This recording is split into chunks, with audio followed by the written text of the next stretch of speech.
Allie Buchman with the Potomac Bead Company, and I'm going to show you today how to work with some wire, do a different wire working technique that you may be used to, or introduce you to wire if this is your first time using it. We're going to be using wire to create this Dreamcatcher look.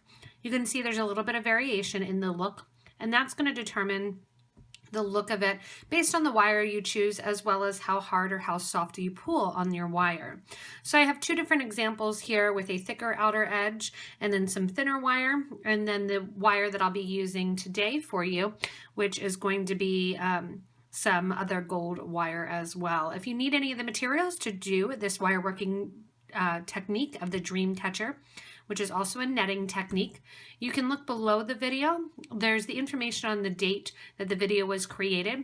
If you drop down there, there's a little drop down arrow. You can hit that show more button and it'll give you links to purchase some of the materials from me online if you need anything. You can also go to the top right of the video. There's a little eye. Take your mouse over there, click on that, and then that will give you links to all of the different products as well. So again, this is a wire working technique. You can use this on a rounded frame like this that we're creating, or what you can do is you can actually make it into different shapes, and you can do the technique with different shapes, a teardrop shape perhaps, if you would want to do that for earrings. You can also use the technique smaller or larger, that's up to you. Again, this is going to show you how to work with wire, so we're going to need some pliers as well. The wire we'll be working with, I have some 18 gauge gold art wire here, and I'm going to use that to make my frame for my Dreamcatcher, and then a thinner wire to use inside. The thinner wire that I have here on the 18 gauge rounded wire is going to be this 26 gauge gold filled wire. You can also use artistic wire, that's up to you. If you want a thinner look and one that's pulled a little bit tighter, you may want to drop down to about a 30 gauge on the wire, going from a 26 to a 30 gauge. Because it's easier to see, I'm going to be working with the 26 gauge for you today. If you want to and you're not used to wiring, you may, like I said, want to drop down, use 28 or 30 gauge wire to actually do the netting part of the Dreamcatcher. The outer edge, like I said, I'll be using 18 gauge wire. If you want to use something thicker, like this brass wire here, this is a 16 gauge brass wire that was then hammered down, so that's a different technique that you can use. You can also look around online and get pre-done frames, but they're really easy to create yourself with the wire, which I'll be showing you. In addition to our wire, I have a nice workable surface, which I'm going to use when I cut the wire to kind of hold the wire down so it doesn't pop up and fly in my face. And I have some pliers that are handy. I just mentioned we'll be cutting wire, so I have a wire cutters. The wire cutter has a V side and then a flat flush side. The flat flush side is the one that you always want close to your project, and you're going to cut off the extra out that V side. I also have a round nose pliers. The round nose plier is going to be used at the top of the project to make your bail that you can string a piece of leather or a piece of cording or make a necklace to go inside of. In addition to the wire cutter and the round nose, which are specialty pliers, we also have a bent needle nose pliers here, or a flat needle nose will work, either one. And that's going to be used the majority of the time in order to squeeze down on the wire and to help kind of form the links as you're working with them as well, if you do want to make them a little bit smaller. So you have those three pliers, you have your nice workable surface, and your wire. In addition to that, you may want to have a ruler handy. I usually eyeball or have a piece of paper or something that I can measure against when you are creating. The other thing that you may want to have handy are a couple beads. You can choose to put beads into your Dreamcatcher, or you can choose to have no beads in it and just do wire. I have a bag of kind of random beads. I have some moons or some Labrador beads and some check glass in here, and I'll be playing around with those, kind of adding beads into my Dreamcatcher. In order to create the Dreamcatcher, if you're not great at wire working, you may also want to have a dowel or a ring sizer or a large piping of some sort, like I've seen a bunch of different people use different PVC piping to kind of wrap around. We're just going to be working freeform and with our hands. If you're a perfectionist, like I said, you may want to get that ruler, measure out exactly. That's kind of up to you. But I'm going to go in true wire working style, which is a little bit of the freeform style. Altogether for the wire, The amount that you need is going to be determined by the actual shape and the size of your frame that you create, which again, that frame is going to be the thicker wire around the outside. Obviously, the bigger the frame, the more wire that you're going to need in the smaller gauge in order to do the netting. So that's something to think about when I give measurements of how much to cut. Again, smaller frame, less wire, bigger frame, more wire. Also, the amount of loops that you do and the amount of rows of the netting may change based upon the actual frame as well. So in this one here, I have 3 of the netted rows.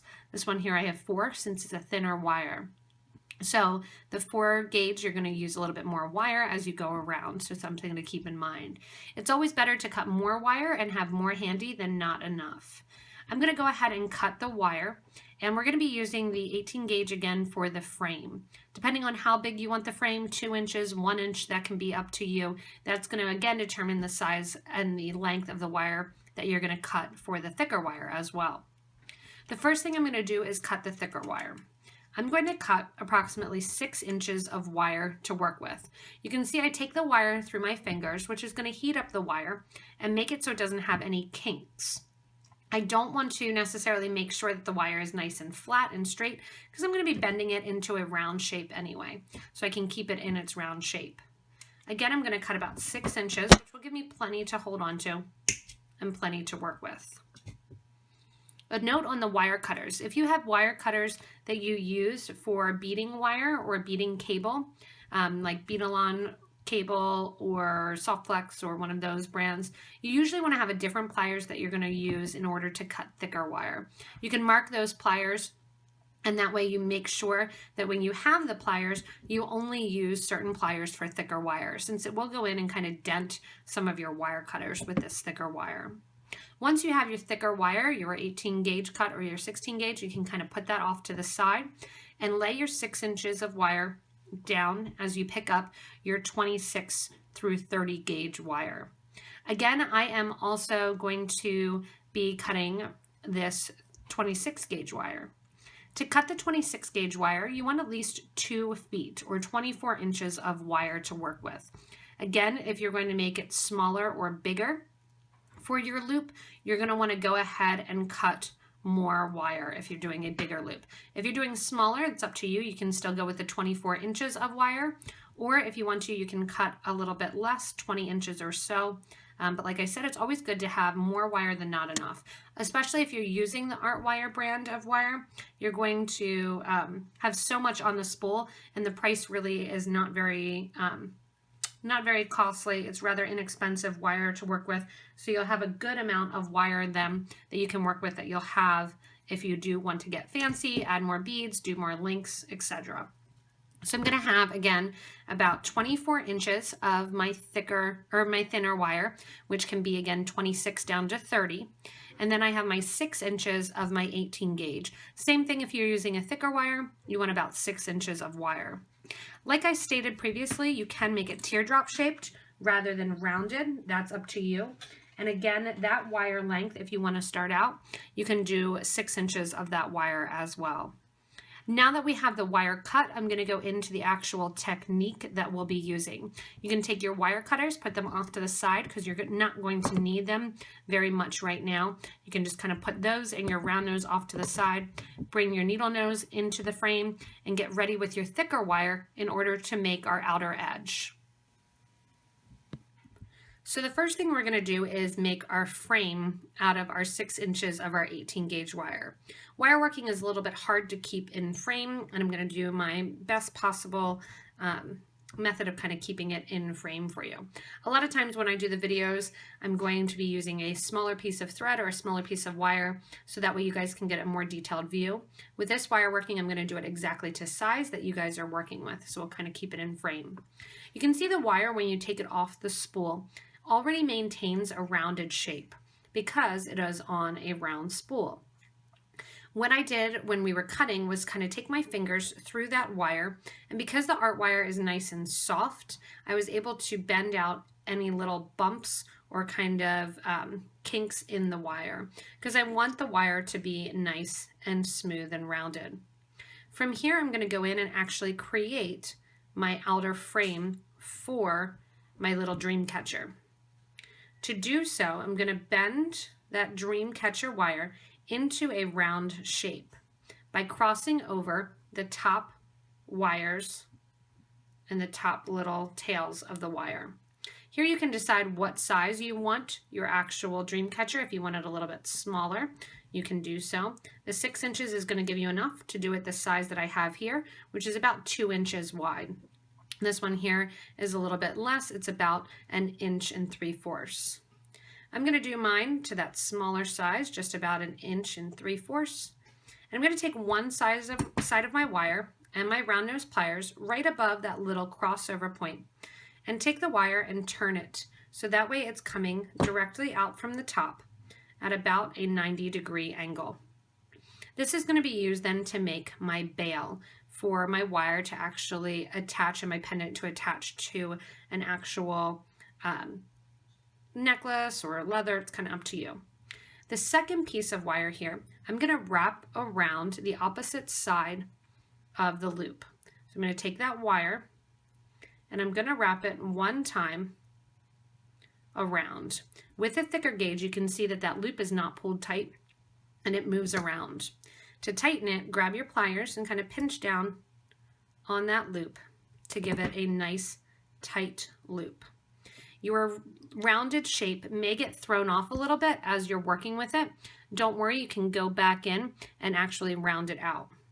From here, I'm going to take this wire, give it a nice pinch around that loop right there, and make sure then that the wire is not going to kind of move around.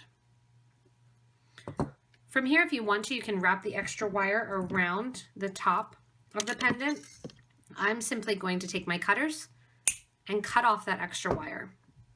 With my needle nose pliers then, I'm going to go back in and flatten out the end of that wire, kind of pulling it around towards the back of the pendant. From there, you have your nice shape of your frame, and we're going to go in now and work with our thinner gauge of wire. The thinner gauge of wire, again, we have about 2 feet, is nice and long. Because of that, the wire end is constantly going to be out of frame for you guys when you're looking at it. I'm going to be pulling the wire through the loop, and you'll see it come back into frame and then go out of frame because it is so long. It's hanging down. When you're working with this design and with this pattern, it's always nice to have one piece of wire so you don't have to attach it anywhere and you have those nice kind of scalloped loops that are forming. If you do have to attach extra wire, I'll show you how to do that, but we're going to attempt to do the whole thing with one piece of wire, which is why I cut it to 24 inches. The thinner wire is going to bend a little bit easier versus the 26 gauge wire that I'll be working with. Because that's the case, you can also see those loops are going to be a little bit smaller with thinner wire, a little bit bigger with thicker wire. It's also going to determine the size of the loop based on how much you pull on this thinner wire. The thinner wire is going to create smaller little loops here that are connecting the different scaled sections together. To affix the thinner wire to the frame, we're going to come right next to the coiled section of the thicker wire. Taking my thinner wire, I'm going to wrap a tail about 1/4 inch long around that thicker frame. I'm going to wrap it around about 2 times and then kind of pinch that wire together. Again, it's thin wire, so it's nice and forgiving, and you can bend that as you work with it. That wire then I'm going to push up as close as I can, those little coils, right to the top. So I don't poke my finger. I'm going to take the thinner wire and trim it down a little bit. From there, grab your needle nose pliers and kind of pinch down on that end, just like we did with the thicker wire, taking that wire around and kind of pinching it in place. From there, push it up next to the clasp section, up to that little coil, and I'm going to flatten it out so it kind of stays in place. From here, we're going to start our scallops. So those little kind of scallopy sections that are going to create the Dreamcatcher. It's a really, really simple technique to do, which you're going to figure out. And as you have the longer piece of wire, we have this 24 inches of wire attached, it's going to be a little bit harder to pull through the design. The nice thing is we're pulling through the most open part because we don't have any of those scallops yet. As we get smaller and smaller, you're going to have less and less wire to pull through, which is going to make you more efficient as you're creating. So I have the wire coming down into the project. It doesn't really matter if it's coming off the front or the back, that's kind of up to you. From here, we're going to take the wire, creating a little scallop with our fingers. Depending on how big you want it to be, you're going to create a little loop. The wire is going to go over the exterior section here of the frame. So we're going over the frame, and then you're going to take your wire through that loop that you just created. So the wire is going over the frame and then under through the loop. I'm then going to pull the wire through that frame area, which is going to create a little loop. And you can see that little loop then created. Pulling nice and tight, that's going to make that loop that you created around the project smaller. What I want to do is try to make my scallops a consistent size. So taking my wire again, I'm going to move my pliers, which are right off to the side and keep getting caught in the wire, kind of out to the side. And we're going to get ready to do another scallop. To do another scallop, you're going to kind of use your fingers to create that scallop to the size that you want it.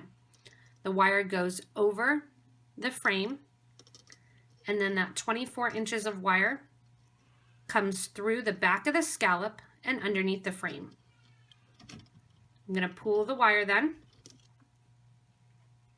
And if you happen to lose your little scallop, kind of like I did since my wire got caught, you can go back in, rearrange it, make sure that wire is going through the loop, kind of hold it in place, and then pull your wire through. Again, depending on how much wire you want to see and how much you want it scalloped, you can pull the wire and make it smaller based on that. Again, from here, create your next scallop, go over the frame towards the top. Every time I pull the wire through, I'm going to kind of straighten out the wire and go through the loop of the scallop that you created. Pulling the wire then, I kind of straighten out the wire. If my scallop ends up being a little bit too big, I can go back in, pull it a little smaller, and pull the wire again. I'm continuing around the frame that I've created, creating those scallops, which go over the top then of the wire frame. The wire comes through the middle of that loop and around the frame. If you need to and you've never done wire working before and you're struggling a little bit, you can get your round nose pliers or another dowel or a thin pen and actually put that in there if you want your loop sizes to be consistent.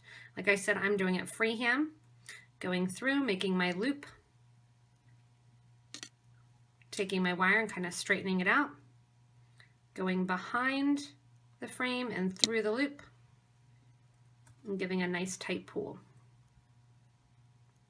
Bending the wire if you need to up into place, and then pulling the wire. I'm not going to worry too much about the loops and the actual size of the loops, or I'm sorry, the actual shape of the loops rather, because when I go in and actually do the next section, it's going to pull it up in the middle and kind of even it out. Going again here to the next one, bend when I want my scallop, bring the wire through that loop, bring the wire back up if you need to, and pull that wire through. Like I said, it gets easier and easier as the wire gets shorter and shorter to make these scallops. The nice thing is it doesn't really matter, and you can see I'm going to kind of move it off frame. As I pull the project, I usually straighten out my thinner wire as I pull. Going through then, creating the little scallop, bringing the wire behind, making my scallop exactly the size that I want it to be. I'm going to pull the wire. If you need to, You can also take the wire directly along the frame, and this is for those of you that love to measure. You can take the wire directly along the frame, have a little marking or a little ruler there, measure it out exactly an 1/8 of an inch or so, and then you know exactly kind of where to hold it, and then you can push it to make your loop. I prefer just to do my scallop,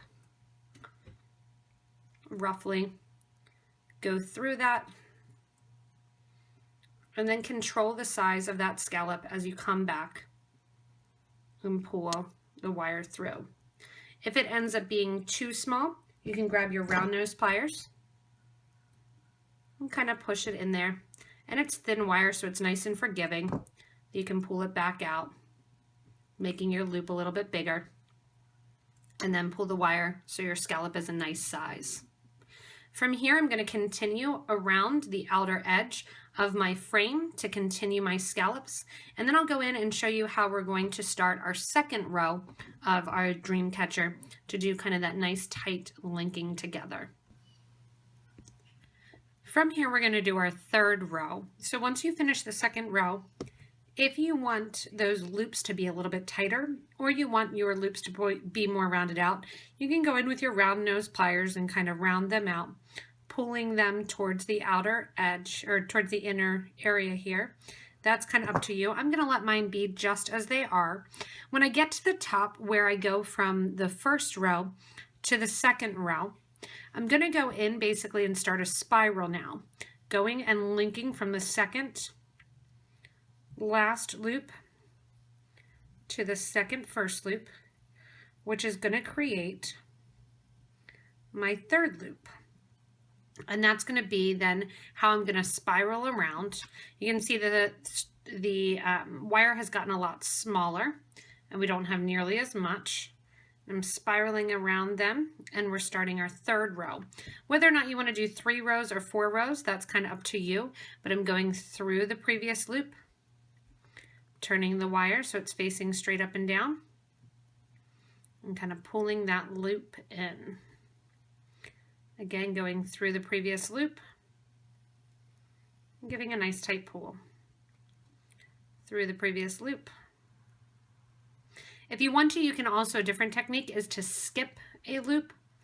As you get smaller, you can skip from one over to the other, and that's going to make bigger scallops. You can also do designs with that. This kind of here is just this basic technique of doing this Dreamcatcher or this weave. Going in then, I'm going to keep going around here and adding in my row.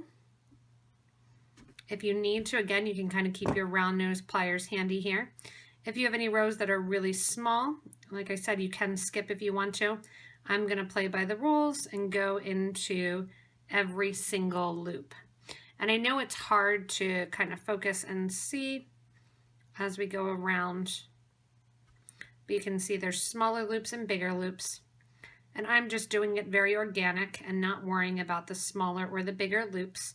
Like I said, if you want to get them really perfectionist and kind of make sure to maintain the exact same size loops, that's up to you, and you can use your round nose pliers to hold the loop a certain size. I'm pulling around here. And as I go into this third row, or as I finish up this third row rather, I'm coming to the end of my wire. If you wanted to do a 4th row, you can add on more wire, or you can start out with more wire in the beginning. That's kind of up to you.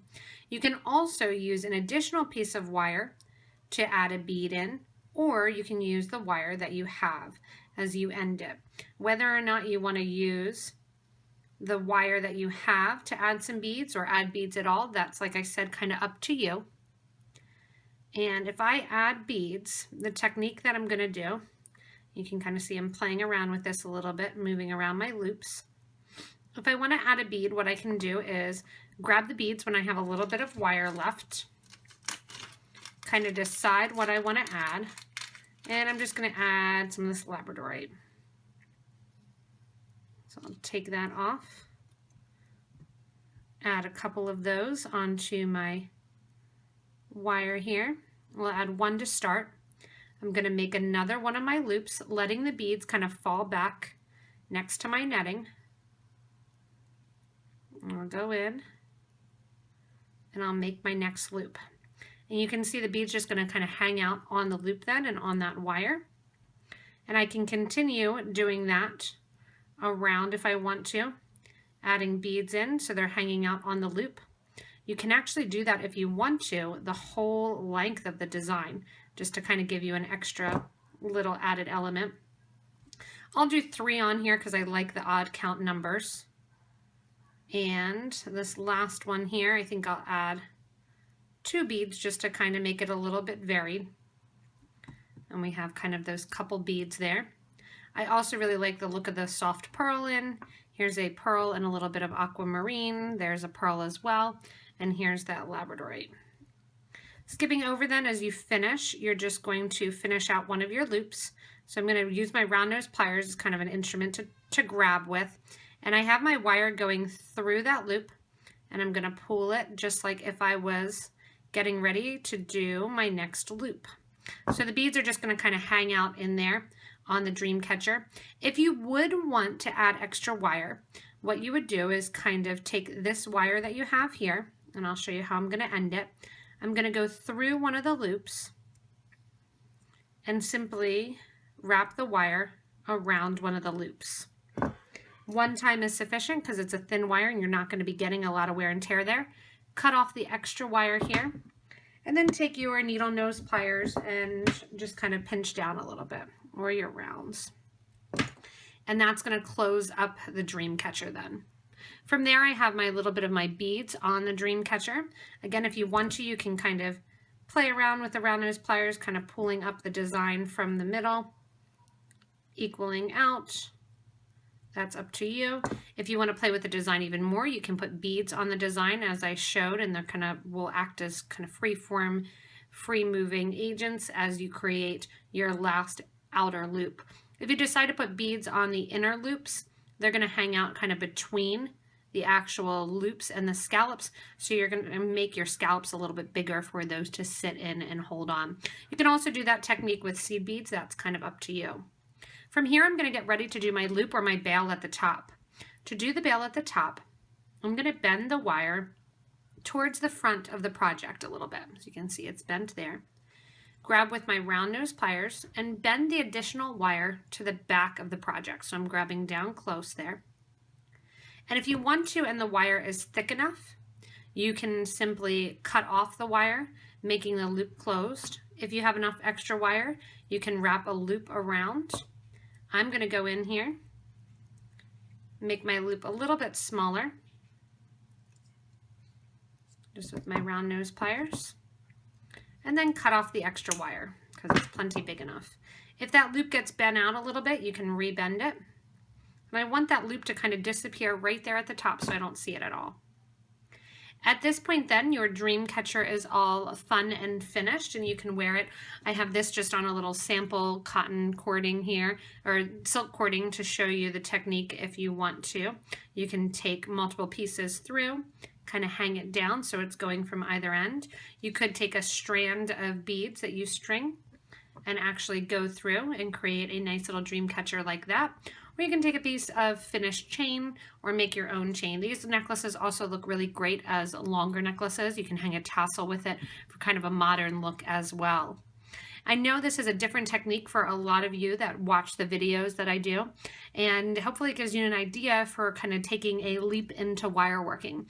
The cool thing with these Dreamcatchers and this netting design is it doesn't need to be perfect. It can have that organic look, and again, if you do want to have kind of that thinner look, go ahead and go down. So I'm right at the top of my frame here and I have one more loop to go. This loop is going to go across from one side to the other. I'm going to go across to the other side, connecting basically the top or the right and the left sides of the loop. Go through just as if I was creating another one of my scallops.